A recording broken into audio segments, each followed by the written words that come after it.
My name is Brennan Zankowski, and I'm here today to partner with Santa Clara County Library District to talk about how to start producing music in FL Studio. This is the second part in a two-part series, and in this part I'll talk about the mixer, and I'll actually be making a full beat from start to finish. And so first, here's how to use the mixer. So I have the same project file here as last part, and let's start with the mixer. Basically, these 1, 2, 3, and 4 that you can put on here represents where the sound is going. And while I click this, you can see this 1 and 2 representing the kick and the clap is showing up. Don't worry about these slots, these are more advanced mixing elements, but the main thing you want to know is this bar is the volume bar. So I can actually turn down the kicks here, or I can turn them all the way up and make them super loud. And this one represents the entire project, the whole master, so it'll change everything at once. And now I'm going to get on to making a full beat. So first, I'm going to actually remove the patterns we have for pattern 1 and pattern 2 because I was just putting on some random default drums. They don't really make much sense, and we're going to actually press this plus button.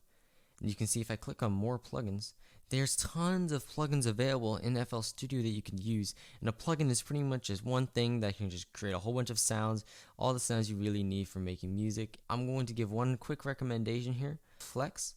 It's pretty good for starting. It just has a whole bunch of pretty versatile tools here. And if you click free, there's some more things you can install here. So I actually installed the essential guitars, and I'll just pick one of the guitars like this one. I have a keyboard next to me so I can hear it. And now we can click this button, the piano roll. We can start laying out some notes, some chords. I'm thinking I'm going to play some like a G note here. Extend it out to here. Even if you don't know music theory, just place down some notes and figure out what kind of sounds good together.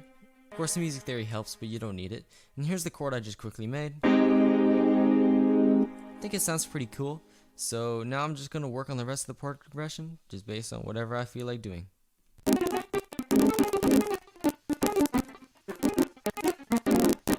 Alright, and I finished making a chord progression I kind of like.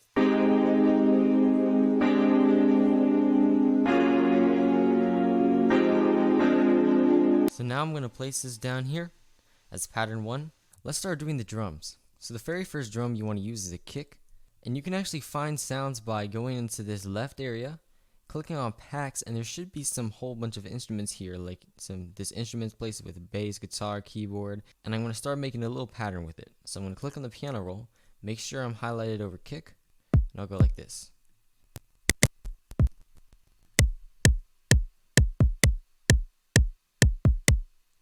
I think something I want to do now is actually raise the volume of the kick. So let's put this on the second one since the guitars are on the first one. Lower the volume of the guitars and raise the volume of the kicks.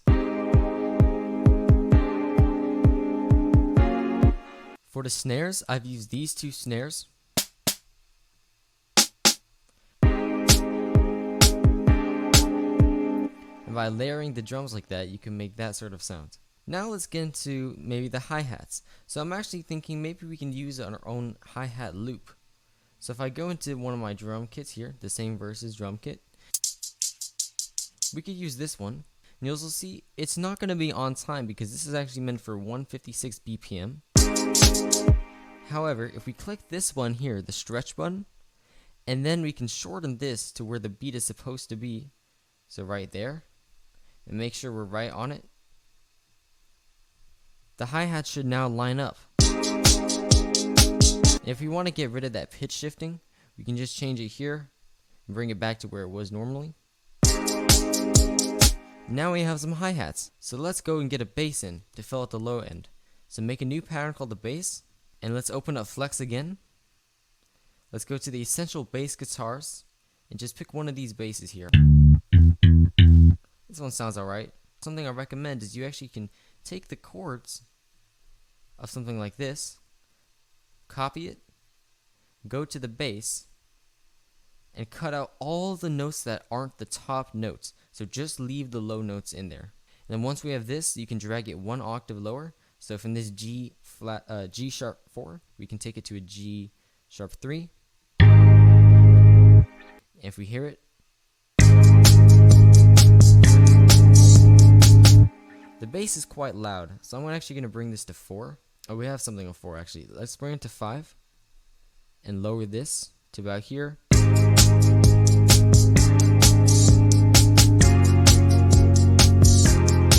And let me show you what would happen if you actually spent more time on this beat. I went ahead and actually finished the product of this. So here's that.